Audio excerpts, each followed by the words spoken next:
put it to the side. There are a lot of health professionals there. They were on the stage today. Let's take some confidence in that. However, what he just put out there is demonstrably false at a time we need it least. How do we know? The stock market crashed hours before the candidates were on stage.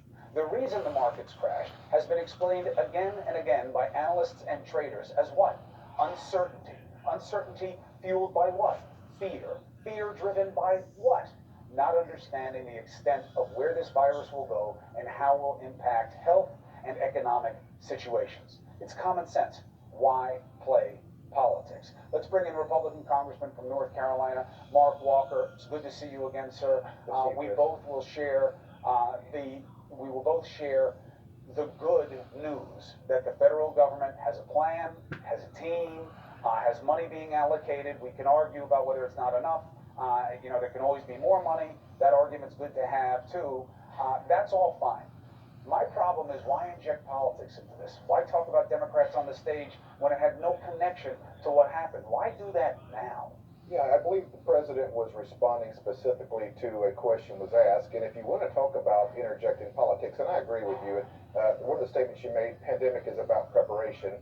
The other component is this is no time for politics, but if you want to look at who started this whole process, it was Speaker Pelosi going after the president on the timeline, and if you look at the situation, really Speaker Pelosi coming in from a moral high ground, when in San Francisco they've had to declare a public health emergency due to 300 opioid deaths due to overdosing.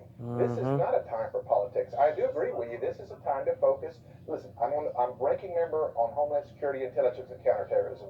This is an economic crisis.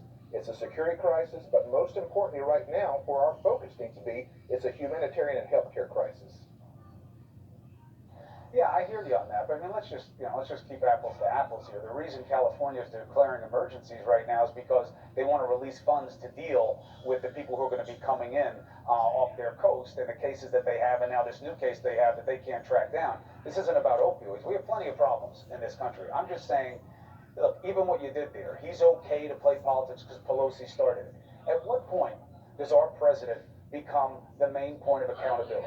And even if you were right, and I would argue on the facts that you're wrong about Pelosi precipitating. When he tried to get Americans in there to help, he put travel restrictions. He made sure that flights weren't coming in. This is nearly 2 months ago. We don't think that on the Republican side that this is about politics, and it shouldn't be. This is something that our time period, and America has in the past. Anytime there's been a serious situation when it comes to a national emergency or healthcare crisis, we have risen above that, and I hope that we can continue to do so in this process. I know, but I think that this president's making it difficult, and that's why I wanted to talk to you. Our understanding of the timeline is you had HHS